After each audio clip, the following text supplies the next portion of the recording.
Hello friends and welcome to another tutorial. In this short episode I'll show you how to replace the rear brake pads on a Mercedes ML 250 equipped with an electric parking brake. It's a very simple job, perfect for beginners. I also made a tutorial about the full service on this car, which is powered by a 2.1 liter 204 horsepower engine.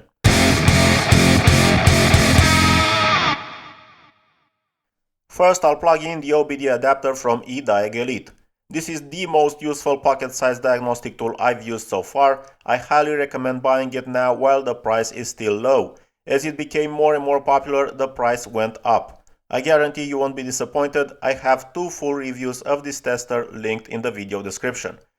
The smartphone Ediag app is extremely intuitive. The steps to enter brake pads replacement mode by retracting the spindle are as follows.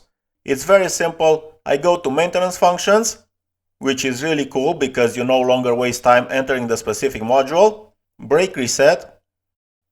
I choose Mercedes from the car list. Turn the ignition on. Tap OK. Passenger car. Automatically scan the VIN code. The VIN code is correct, so I tap OK. Move to the assembly position. And then I tap F3.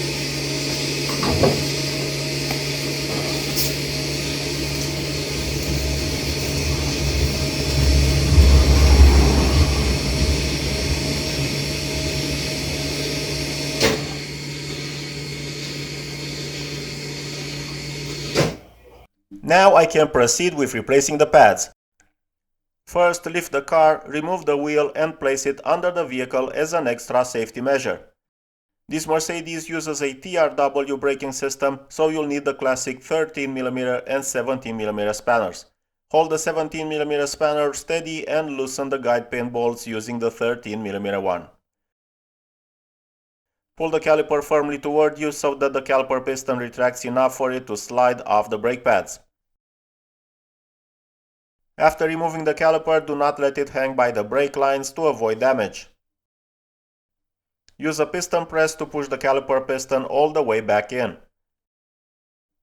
We then checked the guide pins and they were completely dry, so after cleaning them thoroughly with brake cleaner, we'll apply a bit of silicone grease on both.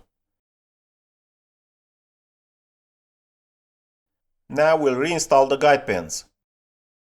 When removing the pads, we noticed they were almost stuck, which of course led to premature wear. After removing the brake pad slide plates, I also found the reason why the pads didn't move freely. It seems the owner had visited a paint shop that didn't mask off the guide rails before painting, and the paint layer was thick enough to narrow the space for the pads. Because of this, we had to clean the guide rails using a screwdriver, then a metal file, and finally a wire brush. This brake pad set did not come with new slide plates, so we had to clean the old ones. Then we applied copper grease on the guide rails. It prevents corrosion and seizing, reduces noise and vibration, ensures smooth pad movement and withstands very high temperatures. We are now going to install the pads, the caliper, and of course the guide pin bolts. Ask someone's help to press the brake pedal several times until it feels firm and check that everything works properly. After finishing the check, reinstall the wheel and the lug nuts.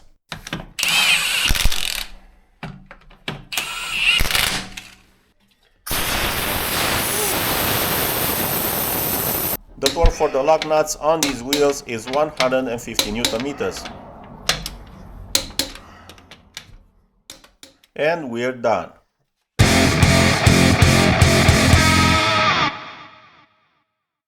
Now I'll use the tester to exit the pad replacement mode. You'll hear the spindle recalibrating.